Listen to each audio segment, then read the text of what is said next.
Good morning. Welcome to Let's Talk Parkinson's, brought to you by the Parkinson's Community of Los Angeles. Today we're going to learn about the benefits of non-contact boxing for Parkinson's. I'm Mike Wyman. I'm a founding member of PCLA. For those who don't know us, we're a Los Angeles-based nonprofit that supports families living with Parkinson's through our free online education events, support groups, information referral programs, in-person social events, and more. Free programs like this are made possible by donations from the community. If you appreciate these events, I hope you will consider making a donation at our website, www.pcla.org. I have a few notes before we get started. We're recording today's event for our YouTube channel. Your video image will not be visible in the recording unless you're speaking. We will send you a link to the recording when it has been posted to our YouTube channel. Please stay muted during the event to keep background noise at a minimum. If you have any questions or comments, you can type them into the chat at any time. We'll have time after the presentation for questions. I'm sure many of you will recognize our speaker, Jennifer Parkinson Ilgen. She was diagnosed with young onset Parkinson's at 32. She's an active advocate for the Parkinson's Foundation Wellness Women in PD initiative, a nurse, a panelist for the Michael J. Fox Foundation, mother of two, and founder of Strong Her Women Fighting Parkinson's, a private Facebook group for women with Parkinson's to discuss sensitive issues in a safe, supportive environment. She's also the founder of the Neuro Wellness Alliance, a nonprofit specializing in boxing, spin, yoga, and aquatic wellness programs for people with Parkinson's, stroke, or traumatic brain injury. Jennifer, thank you for joining us today.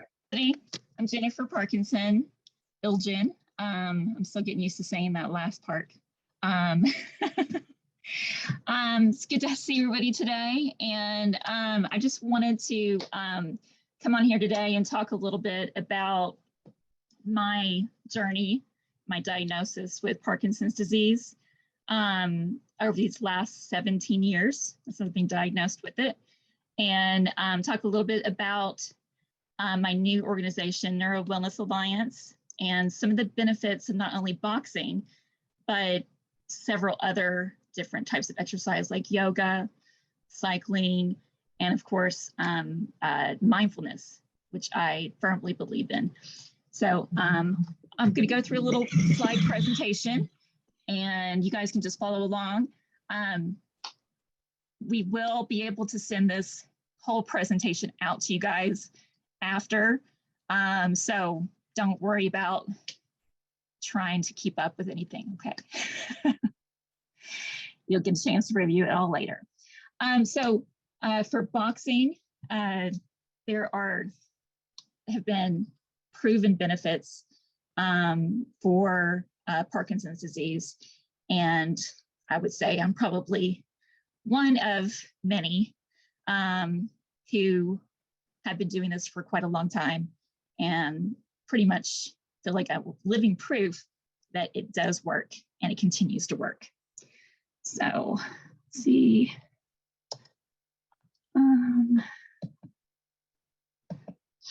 So this is my new organization. It's called Neuro Wellness Alliance, and it is a nonprofit in California. We are currently working to get our 501c3 status, and this organization encompasses many of my projects that I've been working on over the last 17 years. Between our boxing program for Parkinson's disease, my Stronger Women group on Facebook called Stronger Women Fighting Parkinson's. We're a group of about 2,000 women from all over the world who've come together to just be able to talk and support each other and be there to understand. You know, many of us are young onset. Some have had Parkinson's for many, many years, and we have a lot to be able to share. It's a group that has been both supportive and just incredibly inspiring. So our new organization is there to really kind of help fund this and support the women dealing with Parkinson's a little bit better. So, so this is, I'll talk a little bit more about the nonprofit here in just a few minutes. So I'm going to talk to you a little bit about sort of what it was like for me when I was diagnosed with Parkinson's disease. I was 32 years old. And again, this was 17 years ago. We weren't really talking too much about exercise, unless it was sitting in a chair. It was sort of thought that if someone with Parkinson's moves slowly, and we weren't able to do much. And the truth is the more you do, the better you can move. And that people with Parkinson's disease actually can do amazing things. And I've seen it time and time again. And, you know, through things that I've done, things I've seen Mike Weinman do, Jimmy Choi, many of my friends that are just motivating, inspiring people like,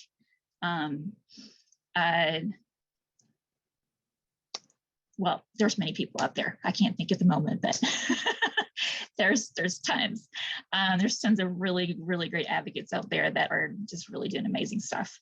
But when I was diagnosed, I was 32 years old. At the time, I was a registered nurse.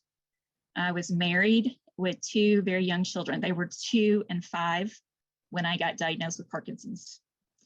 I was having a tremor in my right hand constantly. I was having difficulty with my handwriting. I started dragging my right leg, and I got to the point it was just really difficult to walk without holding on to something. And you can imagine a nurse, they can't walk, they can't write, they can't hold a needle.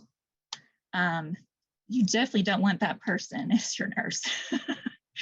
I tried to continue working for as long as I possibly could, but it did not last very long. We just didn't know enough back then, and it was just not something I was going to be able, the type of job I was going to continue to be able to do. So by 35, I was on disability, and I was having freezing episodes. I was freezing to the point of basically being I couldn't move at all. So basically, like I said, I was 32 years old when I was diagnosed, and my kids were really young. I was a nurse, and I had to go on disability at 35. To say that was an extremely challenging moment in my life was a huge understatement. I was at a kind of a point of, what do I do? What's my next step? I went on disability, and then I got a divorce right after that. So I was a single mom. My kids by this time were, I believe, around 5 and 8. And I was struggling to walk. Pretty much 2 to 3 times a day, I was having freezing episodes where it was just difficult for me to move at all. And I would have to wait it out to see, wait it out 20 or 30 minutes before I could move again. And many times in the mornings, trying to get up, get my kids ready for school, it would take me about 45 minutes to get out of bed. And it was a struggle. It was a major struggle. That's when I found boxing. Boxing at that time was still a fairly new concept. It wasn't something like what we have now, where we have thousands of affiliates of Rock Steady Boxing and Neuroboxing and many other boxing programs out there. there was only one at that time. That was the main Rock City Boxing in Indianapolis. And I was here in California. So I called a local trainer and he started training me. I worked out with other guys that were fighters that were training to get in the ring to fight that weekend. So I was doing a lot of running and push-ups and burpees and all kinds of stuff. And usually about halfway through the workout, my body would just freeze up. I'd go down to do a push-up and I would just stop. So my trainer would stop the class and he gave me this shot. It was Apokyn, which is a rescue drug for Parkinson's. He'd give me the shot, get me going in a few minutes, and then I finished the class. That was always the goal. You finish what you start. And we did that for months, just getting me through these workouts every day. And then one day I was like, I'm done with this shot. I'm tired of getting this shot every day. I was like, I don't want the shot anymore. So he said, okay, I'll make a deal with you. I won't give you the shot unless you're just totally out on the floor and can't move at all. So that's what we did. When I got to that point, I started freezing up. He just pushed me harder. And he kept pushing me through the workout and walking me through it, telling me to pick up my leg up off the floor, telling me to punch with my left hand, telling me to punch with my right hand. And he would just push, push, push until I got through it. And then by the end of the workout, I felt better than I had ever felt. And I didn't take the shot again. I learned how to push myself through these freezing episodes. And I learned that I actually can get through it quicker than I could with the medication, because it would take me 15 or 20 minutes for the medication, and it'd take me about 4 minutes with the boxing. So it was a real turning point for me, and it helped me to understand how my body works. And it also helped me because I became a coach and started helping other people in our community with Parkinson's. When I started my first program, which was probably back in 2010, was the first program. Then I started with Rock City Boxing. I helped start 3 affiliates of Rock City Boxing. And then I started my own neuroboxing program in 2016. So since that time, I've worked with many, many people over the years, and started several programs to help people with Parkinson's. Along that journey, I've really challenged myself, and I've continued to push myself to do even more. Every few years or so, I like to change things up and challenge myself to a point that usually it's something that I'm not sure if I can actually do, okay? But I train for it and I do it anyway. So in 2015, I went to Sicily for the first time. I went to climb Mount Etna, which sits about just under 11,000 feet. It is an active volcano. It erupted about a month before we went, and it erupted again about 2 months after we left. I guess we got lucky, you would say. But we took the challenge. There were 100 of us. We climbed Mount Etna. It took about half a day to do. It was steep. It was extremely challenging. When I started off on the journey that morning, I remember looking straight up and looking at the volcano and thinking, what in the world did I just do? I have completely lost my mind. But one of my friends said, hey, come on, Jen, let's go. And once we put one foot in front of the other, one step at a time, and got it done. Like I said, it was extremely challenging, and it was an amazing, amazing thing that I was able to do that at that time. But it definitely taught me a lot about myself and what I can do. And it's pretty incredible what one person can do. So then I came back from that journey, started neuroboxing in 2016. And the following year, I created the Stronger Women group, Stronger Women Fighting Parkinson's. Like I said, it's about 2,000 women on a Facebook group, and we are strictly only women with Parkinson's. I do not allow any men. I do not allow any care partners or coaches or anyone else. There is a reason for that. The group dynamic is so much better because the women in there, we trust each other, and we can talk about things that I have never, ever heard anyone else talk about in a group of women with Parkinson's.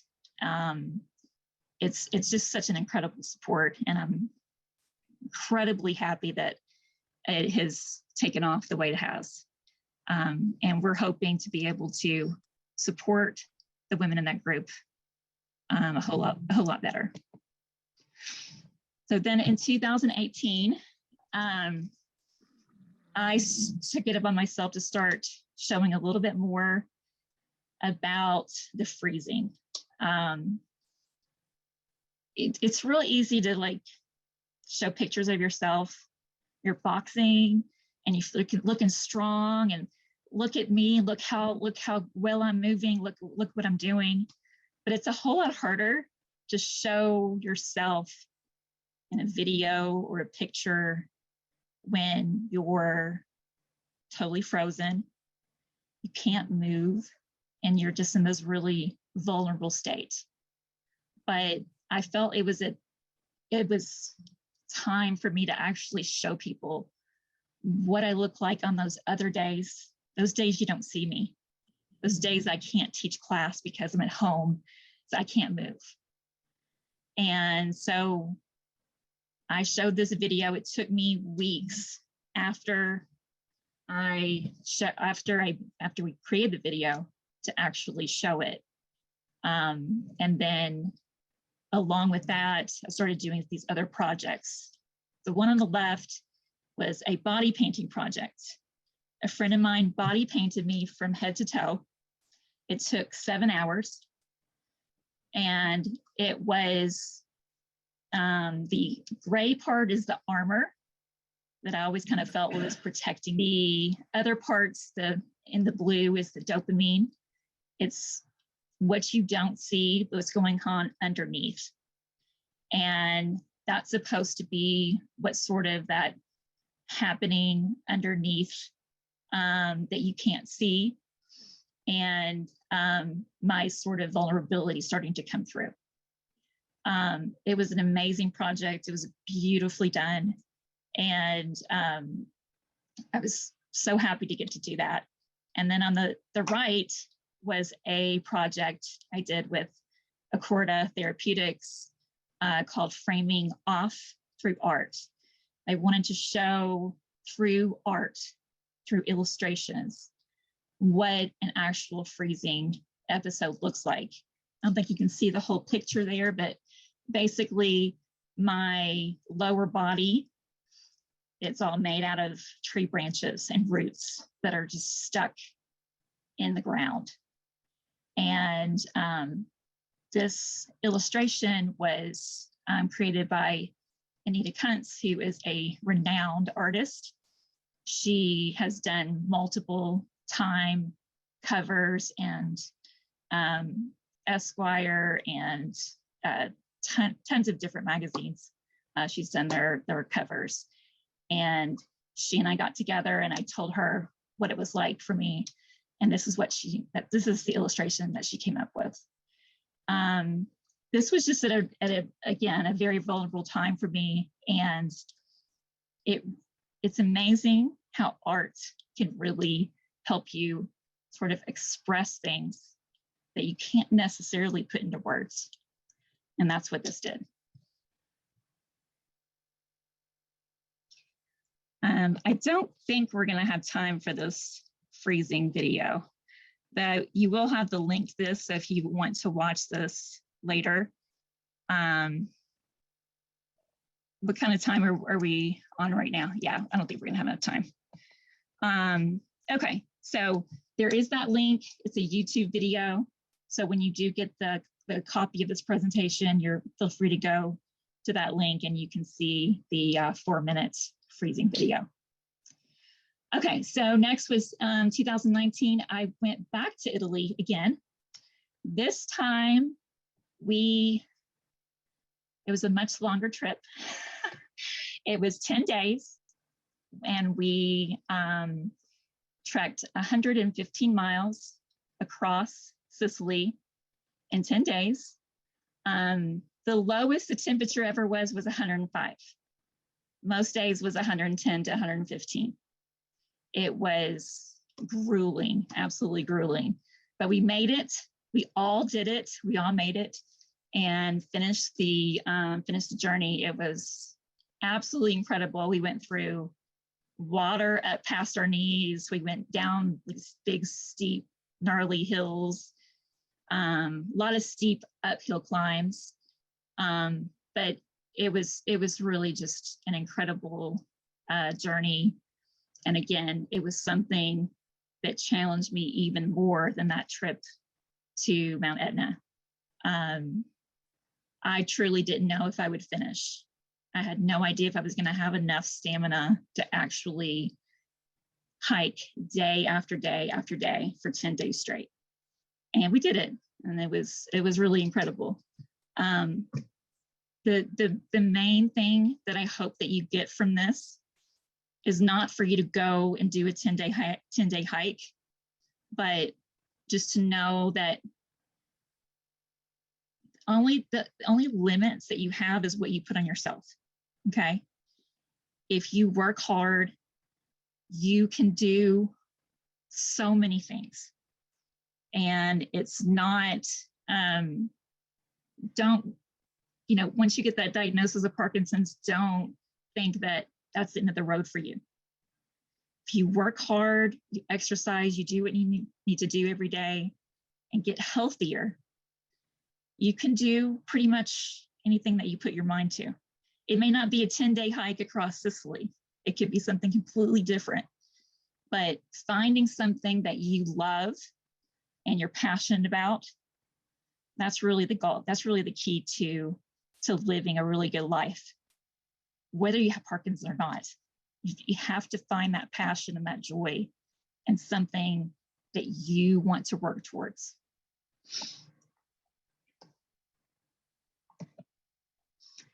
And last but not least, this is my, these are my kids now on the right. A lot of people ask me about my kids. My kids are now 18 and 21. I have to look up to my son. He's 6'4". He's graduated from high school and he's in college now. And then my daughter is 21.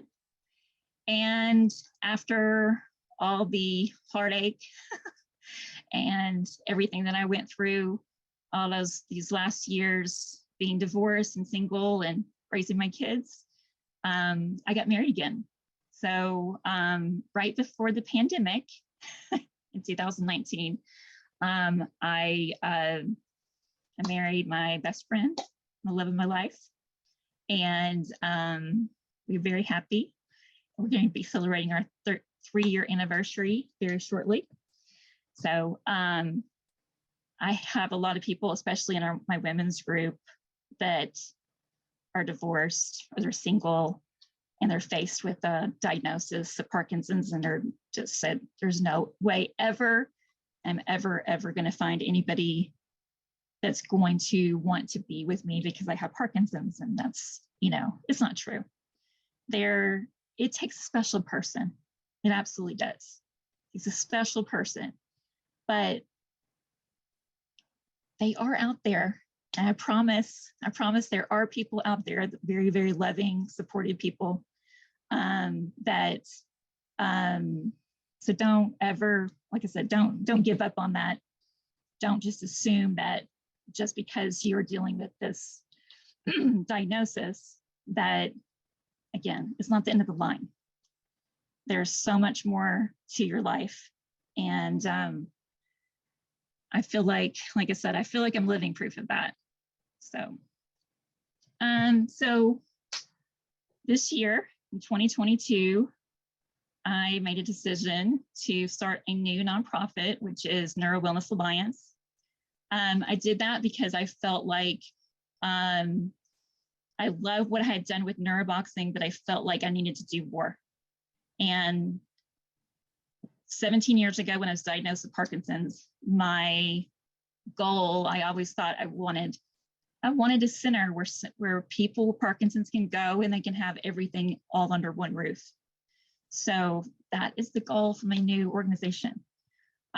We're building it from the ground up, but our goal is to be able to create a wellness center that will have everything that someone who's newly diagnosed needs, someone who's ongoing with the disease as things progress. You know, we want to make sure that you're getting all of your needs addressed.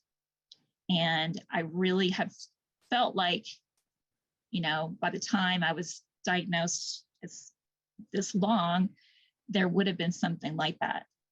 And it's still not there. Not the complete package.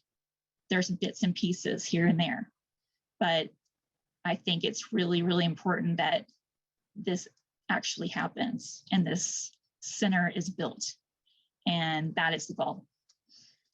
So there will be big things coming soon.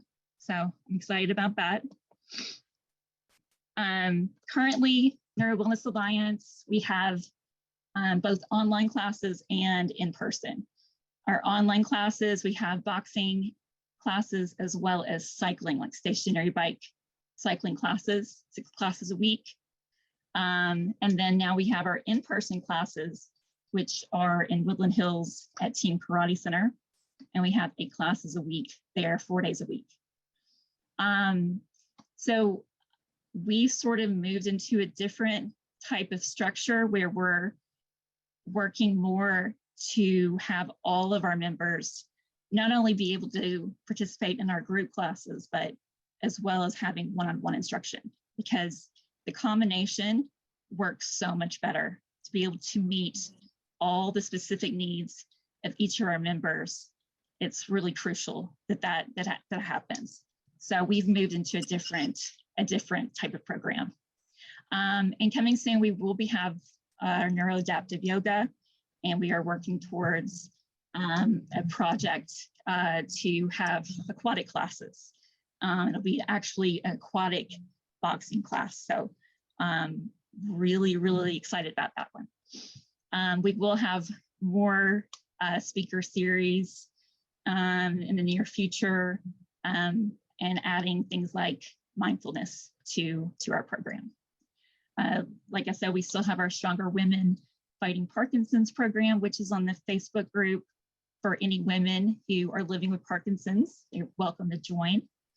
And then we are also a supporting partner for a project that is near and dear to my heart, which is our Fit Boxing Espanol program. It is a boxing program online, offered completely in Spanish in 10 countries. And that's with my dear friend, Maya. She has been absolutely amazing with that program. So if you know of anyone who is looking for a program in Spanish, she's definitely a great advocate. Okay, so I'm going to get into a little bit about exercise.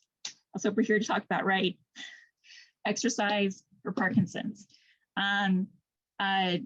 Parkinson's Foundation has has put out guidelines for what someone with Parkinson's ideally should be doing. These are the recommendations, okay?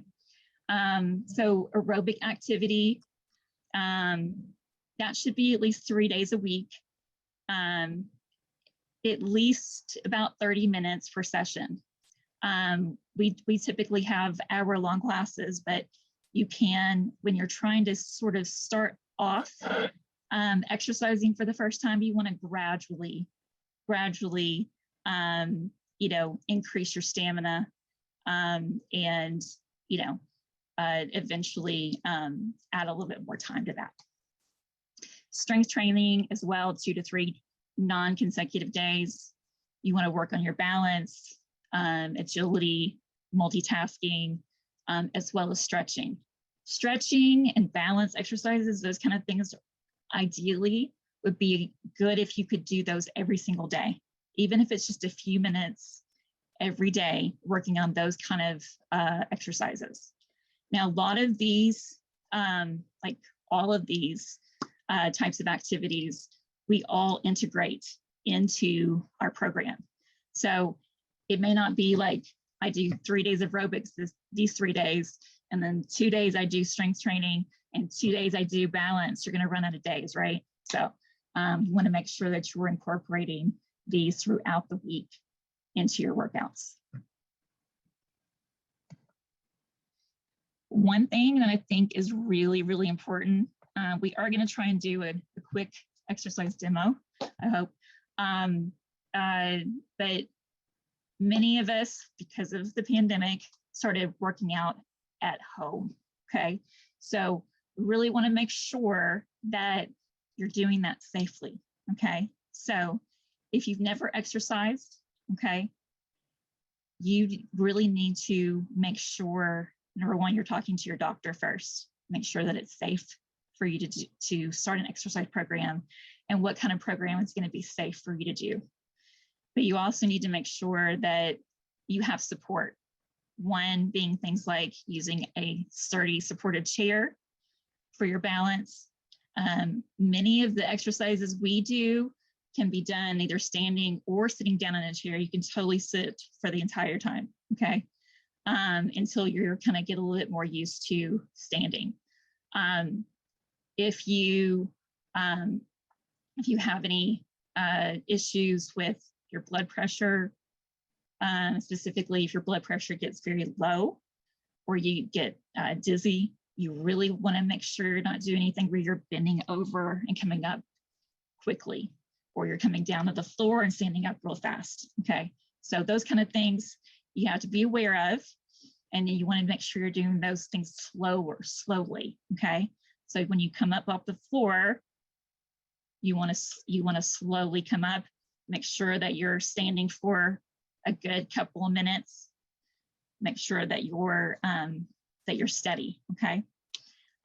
You also want to make sure that if you have any back issues, last thing you want to be doing if you're having a lot of back issues and hip issues is rotating or twisting your spine, okay? Those things can be done in a safe manner, but it's important that you have one-on-one instruction for that, okay? If you have family member or caregiver at home, that would be absolutely vital to make sure that you have that person with you, especially when you just start exercising. And you want to make sure your home's safe. So if you have rugs, you want to make sure that they're non-slip, so you don't slip on a rug or fall over something while you're exercising, okay? And then also seek out a physical therapist or somebody who's specially trained as a personal trainer, who has had training to work with people with Parkinson's, okay? So that's really, really important. So we're gonna get a little bit into the different types of exercises and just a little bit about each one as far as the benefits. And boxing, I love boxing. It is my favorite thing. It's what's helped me for the last, I guess, 14 years. I've been doing this pretty much the whole time. So I started boxing about 3 years after my diagnosis, 3 or 4 years. So I love boxing. It's high intensity, which is what really works to combat the physical symptoms in Parkinson's disease. And it's going to help with increasing strength, your hand-eye coordination. We're doing a lot of punching. We're doing a lot of quick movement. It also, we work a lot on your posture, and especially your core strength, okay? Your abdominal muscles and your core can get very weak in people with Parkinson's. So it's really, really vital that you're working on that core strength. Voice work, again, that's something you don't use that voice, you're going to lose it. So it's really, really important that you're projecting your voice. We do a lot of counting down in class and kind of yelling out. And that's really important to make sure that you can articulate and you've got your voice nice and loud so people can hear you. I know most of us have had somebody at some point say, I can't hear you, right? So it's really, really important that we use that voice. I drive to the gym in the mornings, and the first thing I do, I get in the car and I sing. I sing the whole way to the gym, because by the time I get there, my voice is nice and strong. And that way, when I'm teaching, everybody can hear me, which is very important. So there are lots of different things that you can do to help with those kind of activities. Voice work, I can't overemphasize, and there's some really, really great voice therapy programs out there like Speak Out. We've worked with them, and many of our members have gone through the program and have had really, really good success. Another thing that we work on in boxing is a lot of footwork. So you're not just punching with your hands, you're using your whole body with your punches, and we're moving our feet. Moving your feet, making sure that we're working on balance and you're working on that agility, okay? So boxing is my primary first love, but my second love is cycling, okay? That's my next one. We do have a cycling class online that is really good. It's just a 30-minute class, but it's high energy. And one thing that they have found with cycling is that people with Parkinson's who pedaled at a high rate of speed for 40 minutes, 3 times a week, saw a 35% reduction in their symptoms. Now, that doesn't mean just, cruising, okay? We're talking about your really good pace, okay? And sometimes in order to get to that pace, you need a trainer, okay? Tandem biking has had really good success because the trainer is in front, the person with Parkinson's in the back. So the trainer is the one actually controlling how fast that person has to cycle. And because of that, again, it's a high intensity exercise. And that's where they're really finding the impact on the physical symptoms in Parkinson's, and not only boxing and cycling, because it's that forced, intense exercise. It's a trainer pushing you to go a little faster or a little harder than what you would normally do on your own. Now, I can come in here and ride the bike, but I'm not going to go as fast as if I had somebody standing in front of me pushing me to go faster. And that's the goal. That's the sweet spot. That's what we were reaching for. So it can help with your overall movement, can help with your tremors, rigidity, aerobic capacity, cognitive function, and mood, okay? We do stationary bikes in the class. People use spin bikes. I've had some people use just a foot cycle during the class. So there's all kinds of different ways to adapt that cycling class. All right. Okay, so really quickly, does high intensity exercise impact sleep? That's a good question. We think, yes, that exercise can be an important intervention. There's so many different factors that come into play when it comes to sleep, okay? Yes, high intensity exercise can be extremely beneficial, but for some people, if their meds aren't working properly or they're overstimulated at nighttime, watching TV, those kind of things, or they're having dyskinesia in the middle of the night, there's so many things that can affect sleep that even if they're getting that high intensity exercise, they may not be getting that efficient sleep that's really necessary to get into that deep sleep. But the goal is really kind of go through trial and error and try and figure out what works.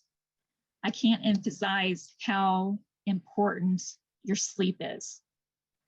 It's too easy sometimes just to go, okay, well, forget about it. I'm just going to stay up. And when I was younger, I would stay up and just work all night and not sleep. And I was barely getting a couple hours, maybe a night. When you sleep, that's when your body repairs itself. That's how your body recovers. And if you're not getting into that deep sleep to help, you're going to have more symptoms. You're going to not feel good in the morning. You're going to be fatigued, okay? If you do happen to get that good night's sleep, you know that. You know when you get up in the morning, you feel refreshed. And unfortunately, those of us with Parkinson's, it doesn't happen as often as we'd like. But we really need to focus on that, not only as individuals, you know, how do we get that sleep for ourselves? But that has to be a much greater focus for doctors, researchers, etc. I'm going to probably not go into everything, but I do want to hit certain points. This one in particular is important to me, and it's something that I incorporate into our program every single day. There's a concept called crossing the midline. If you've never heard of what that is, I'm just going to briefly tell you what that is. But basically what happens is our body, imagine you have a line that goes down the center of your body and divides you left to right, okay? So that's your left and right side brain.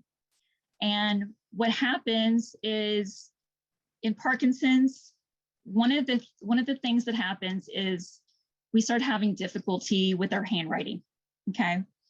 And I have had people tell me all I need to do is practice my handwriting. Practice my handwriting, it's going to get better. And I beg to differ because I never practiced my handwriting and it got better. And the reason it got better is because I started being able to cross the midline again. Because what happened is I started having this really, really cramped small handwriting because I wasn't taking my right hand and crossing over to the left side. If you are trying to write with your right hand and you write on the right side of your body, your handwriting is going to be really, really cramped. But if you take that right hand and you go right over here, right in the middle of your body, and you put that piece of paper on your table and write, that your handwriting is going to improve. So what I noticed was with a lot of my clients, I started noticing that when I asked them to reach over with their right hand to the left side, they couldn't do it. I also noticed that their Trunk rotation. They weren't able to rotate their trunk. They weren't able to rotate their hips and move their feet. And that's where this sort of crossing the midline thing comes in. When you stop crossing the midline, that you start getting more, you're getting more rigidity in your hips, okay? And when you stop putting that, you're not able to put that right hand to your left side of your body, many of the movements, many of the functions that you do every day are going to be affected, including your cognition. So I started noticing some of my members, when I would say left, they were saying they were punching with their right.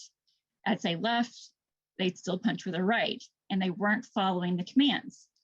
When I started having them go with their right to their left and their left to their right, over time, after we started doing that movement, over a few weeks, they started acknowledging those commands. And then when I said, we're going to do left, right, they actually responded left, right. And it actually improved their cognition. And then I started noticing as we got a little bit more movement with their trunk, and now we were getting that cross-body movement, handwriting improved. So the handwriting is a very functional movement that once you improve that core work, that core muscles, and once you improve the rigidity and work with that crossing the midline, not only the cognition improved, but also handwriting and many other of those functional movements. So it's a really simple daily exercise. All I want you to do is take your right hand and tap your left knee. So take your right hand and tap your left knee.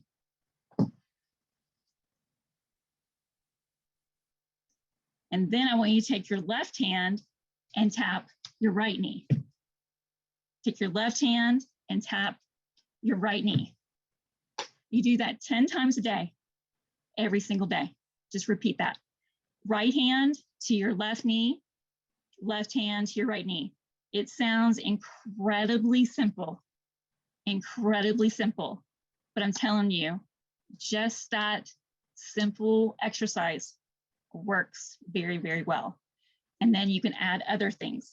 So what I do, we do a lot of punching. So we're doing our left jab, our right cross, straight out in front. Then we're going to take your left hand all the way over to the right and our right hand to the left. Those are simple exercises that will improve that cross-body movement. And that's what I'm talking about when I talk about crossing the midline. It is it's a simple but very effective exercise. Okay. All right.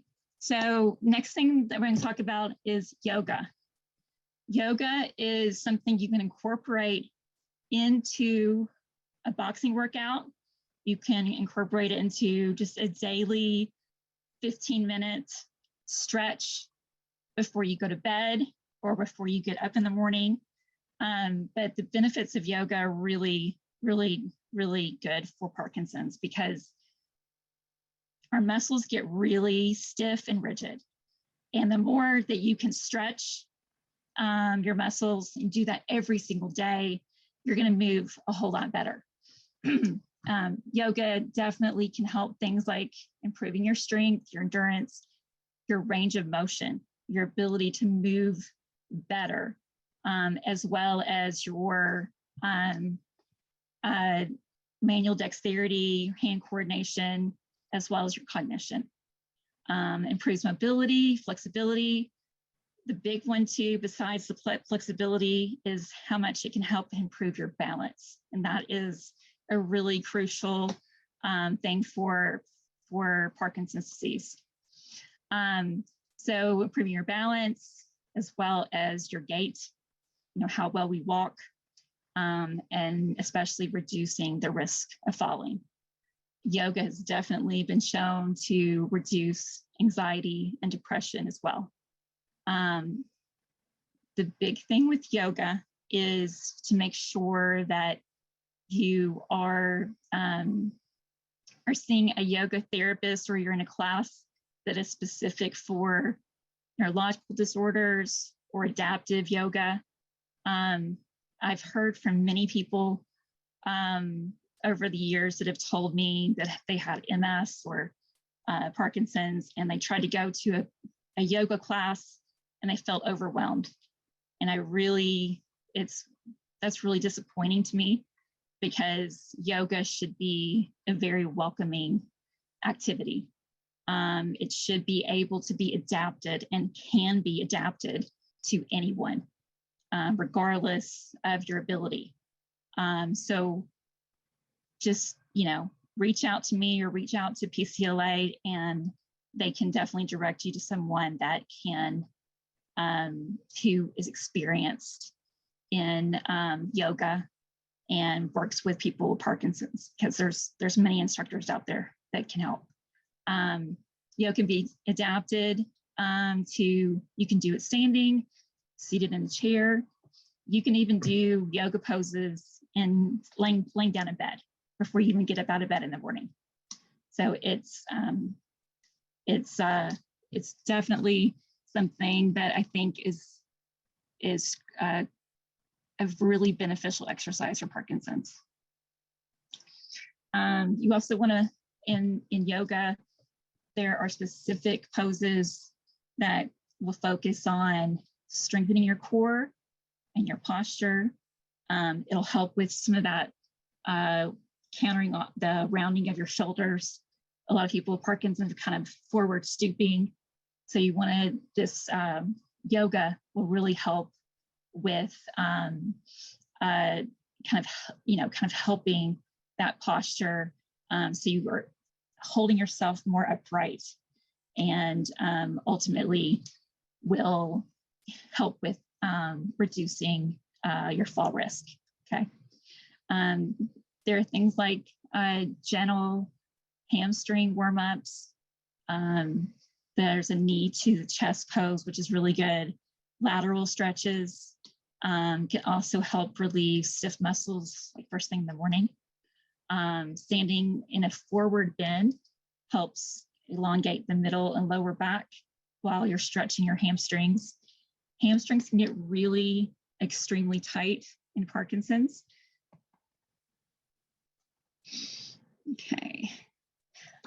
And then there was a study that was conducted.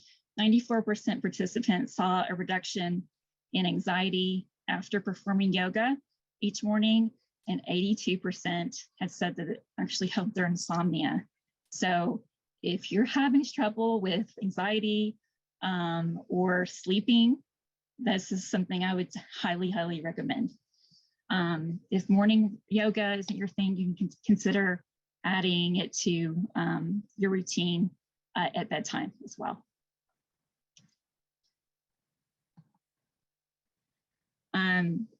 Again, you guys are going to get this presentation. So there's a link here that you can follow. It's a sample of what's called Yoga Nidra, which is, it's called yogic sleep. So it's like a yoga meditation where you're actually laying down and you're listening to a guided meditation. It's something that is used sometimes in Parkinson's disease, that they found that actually helps because meditation has been found to be beneficial and therapeutic for people with Parkinson's, because it actually changes the brain. You're calming your brain. You're kind of reducing the anxiety.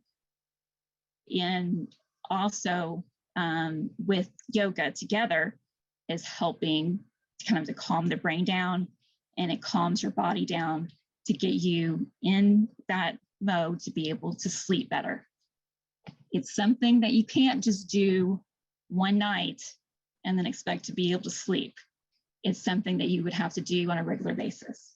But if you can follow that link, and it'll give you a sample of a yoga nidra meditation. Speaking of meditation, mindfulness, this is something that I highly, highly recommend. Many people shy away from mindfulness because they don't want to sit still and they feel like they can't focus. But the goal for mindfulness is, if you practice this every day, eventually your brain will start to be calmer. Your body will start to be calmer, and you can go a little bit longer each time. I started out doing 3-minute meditations, working my way up to 5 minutes, 7 minutes, and then 10 minutes. And even just 10 minutes every single day, it can be in the morning when you wake up, or it can be at night when you go to bed, it is really amazing benefit for me personally. And I've seen a lot of other people who have responded to mindfulness. It is just something that can kind of help you focus and will kind of help you relax a little bit better. And over time, that can ultimately help your anxiety and help you to sleep a little bit better. So if it's something you have not tried yet, it's definitely something to give a try. The practice of mindfulness can lower anxiety and depression. It can improve your motor symptoms in Parkinson's disease. There was a study that there was an increase in gray matter density in the area of the brain thought to play an important role in the motor symptoms of Parkinson's disease.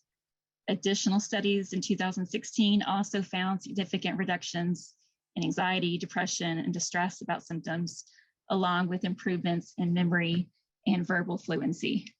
So if that's not enough to get you to try for about 3 minutes, it's definitely something that it doesn't take a lot of time out of your day. And if you got some benefit from it, it would be highly, highly worth it.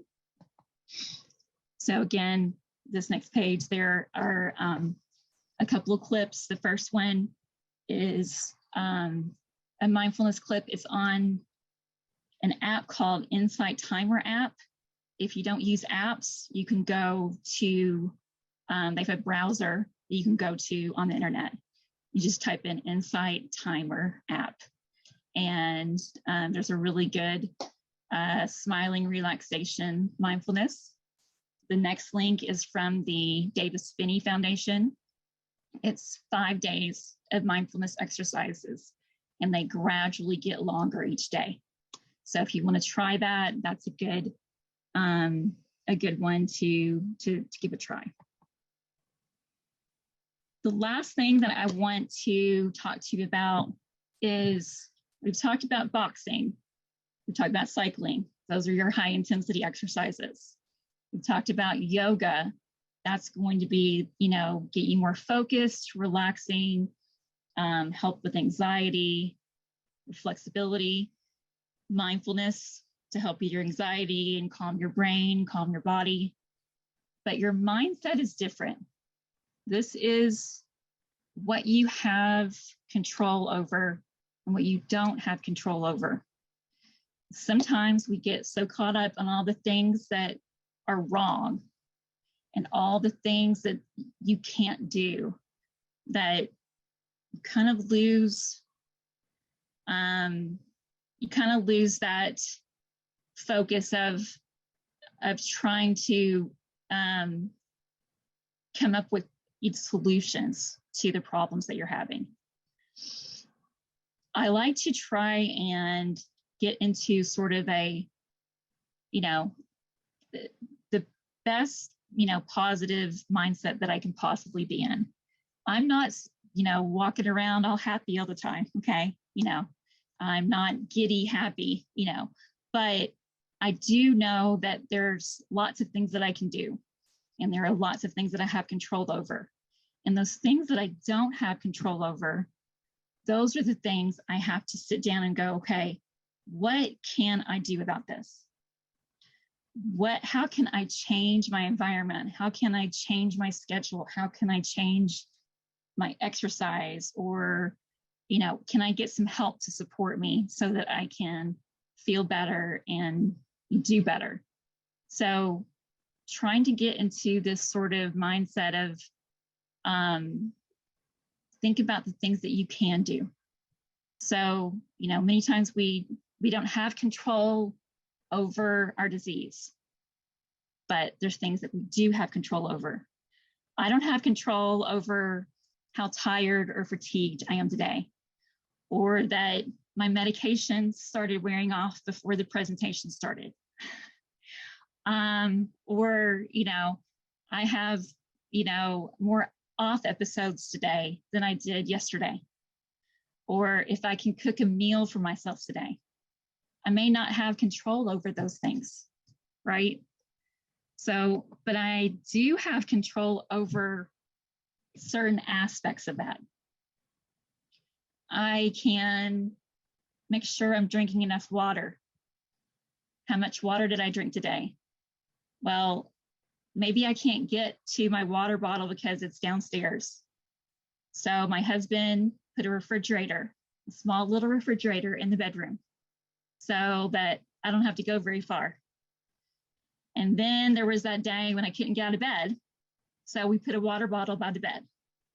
Make sure you have access to those things if you can't get to them. Make sure you have plenty of water. So when you wake up in the morning, you guys take your medication, you're not having to wait an hour because you can't get something to drink, or your meds are across, in some other room. Make sure it's easily accessed. Maybe today wasn't a good day to do boxing class because I couldn't drive to get there, or I couldn't get up to get to that. Or I was off at that particular time when the class was going on. But maybe when my husband gets home, we can go for a short walk around the neighborhood, or eating a healthy meal. Okay, I can't go downstairs and eat and make a healthy meal because I'm not feeling great that day. But maybe I can order a healthy meal for my husband or somebody else, or I can get my daughter, who's 21 and likes to sleep half the day. I can have her go make something for me. So there's lots of things that we can do. So all those things that are like, I can't do this, I can't do this, I can't do this. This is what I do. This is what I do have control over. So it's really, really important that we keep those things into perspective, okay?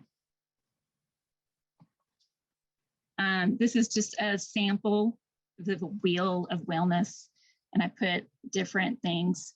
I was able to drink water, and every morning when I wake up, I can eat a healthy meal. I can exercise, take a walk for 15 minutes, ride my spin bike for 30 minutes, or I can attend an online or in-person boxing class. The other one is to turn off my electronics, 9 o'clock at night. I set my little timer. So that way the TV goes off, I can get to sleep. This gives you just a sample of ways that you can sort of track those goals, okay? All right, I'm not gonna go into all of this. I'm gonna let you guys read all about all the sleep stuff. This is the organization, Neurowellness Alliance. If you wanna get a hold of us, that's our email, info@neurowellnessalliance.org. And I think that's all I have. All right. Thank you very much, Jennifer. Okay, all right, thanks. We have time for some questions now. Please submit them through the chat. And Okay. Sarah, if you could read those, I would appreciate it. No problem. Jennifer? Thank you.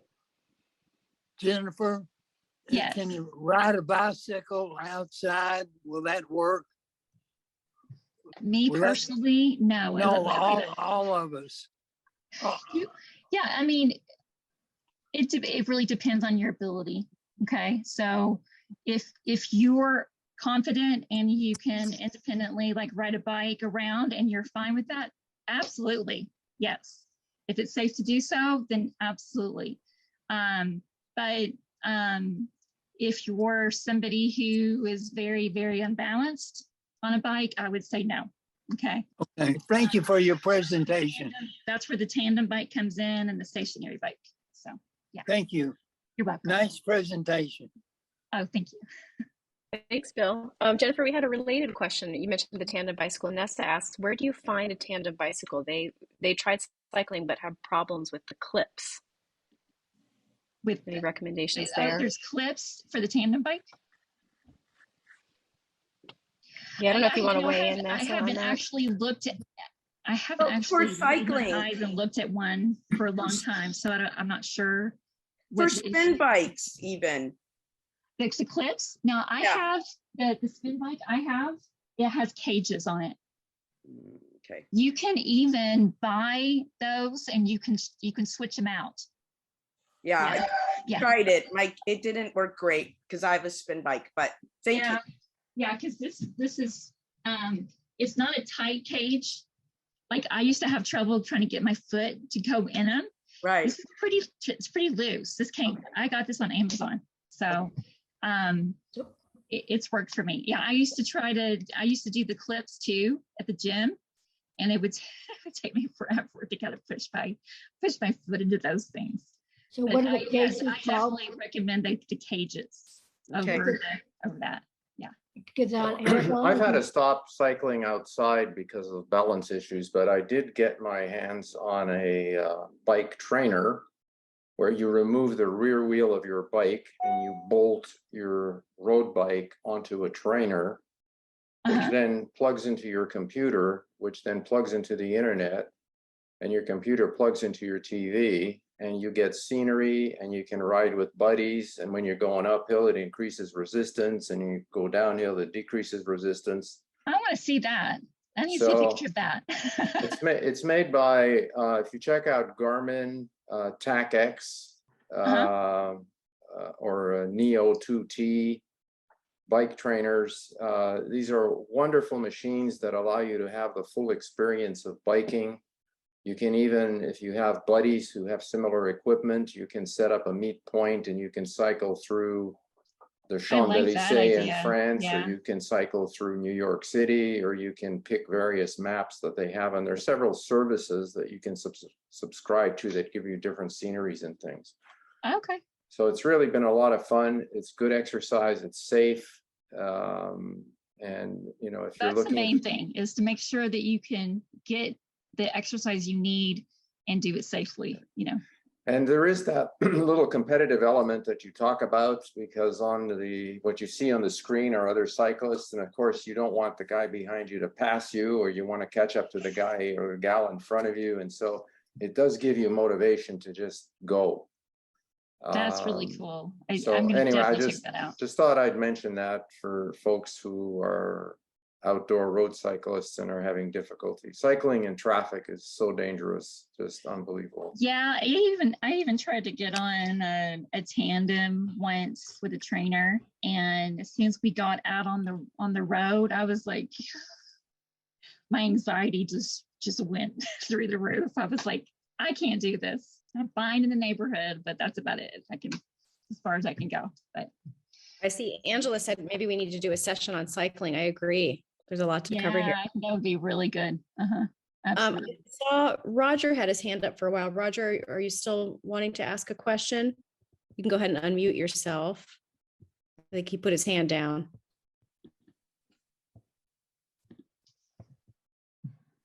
Okay, let me see if we have any other questions. There's some great resources shared in the chat, which we will send out to everybody. Phil has his hand up. You want to go ahead and unmute, Phil? Jennifer, how long do you work out each day? Well, that's a loaded question. I know it. Okay, so I teach 4 days a week, 2 classes back to back. And then I have to do my own workout too. So it varies. Sometimes it's boxing. Sometimes I come home and get on the bike for 30 to 45 minutes. Woo. I worked up to that. Okay. So Okay. when I first started doing the bike, 10 minutes. And then I worked my way up to like 20. But what works for me is I put my earbuds in with my playlist that I really like the music. And I'm like, oh, just one more song. Oh, just one more song, one more song. And then by the next thing I know, I'm on there for 45 minutes. But do you go easy. 7 days a week? They told me that it should be 150 minutes a 2.5 week. hours a week is what it's supposed to be. Yeah. You know, it doesn't have to be high intensity every day though. You know, high intensity, I would say like to do 3 days a week, say. The other days can be things like walking, or you can do your cycling or other things. It can be yoga, but it doesn't have to be every single day of the week. The main thing is you want to be active. So if you're doing high intensity 2 days a week, and then the other days a week you do nothing, we don't want that, okay? You want to make sure that you're staying active every day, and then you're not just going, I'm going to go do my boxing class and then do nothing the rest of the day. It's really important that you're still staying somewhat active, even if it's not physical exercise, physical activity, but you're still staying active. That's the important part. Okay. If I watch TV, I get up every 30 minutes and walk around the house. I don't know if that's good. You do better than I do, because I put Stranger Things on and I binge watched it all 10 episodes. So. Nessa just shared the same advice for getting activity while watching TV. I love it. I think we've got time, folks, for probably one more question. I'm sorry that we're short on time. It's such a big topic, and Jennifer, Can you hear me? If I ask a question? Yeah. Yes, Sure. go ahead, Eileen. Okay, my older bicycle, the rubber broke off of it on the feet. So you're talking about a cage thing that I could buy on Amazon, or what is that goes on the feet to hold your foot on? On the feet? Yeah. Yeah. So yeah, it's just the pedals. Okay, I could order a new pedal then? I think you should be able to order new pedals to switch it out. Yes. Okay, because it's an older Peloton, but it's probably, they still have it. Yeah, you just have to kind of look Find out around what to model. see who might have that, you know? Yeah. Okay, a pedal. Okay. All right, thank you. I've enjoyed it very much. Thank you. You're welcome. Thank you, Eileen. I'm going to turn it back over to Mike. Thank you again, Jennifer, and thank you all for joining us today at Let's Talk Parkinson's presentation from PCLA. And we hope you'll join us later this month for our next Let's Talk Parkinson's event, a special presentation with Dr. Jeff Bronstein, Director of the Movement Disorders Program at UCLA, on the latest in Parkinson's research. Bring your questions. This will be an interactive event. You'll receive a link to register for the event by email. Today's event was brought to you by our Let's Talk Parkinson's sponsors, Abbott, AbbVie, Boston Scientific, and Medtronic, and by you. By donating to PCLA, you can join us in our mission to improve the lives of the families in our community who are living with Parkinson's. PCLA is a nonprofit and all donations are tax deductible. If you enjoyed today's program, please consider donating at PCLA.org or to help us continue our work and continue to provide programs like this for free. As always, reach out to us with questions at info@pcla.org or by phone at 310-880-3143. Thank you, everyone.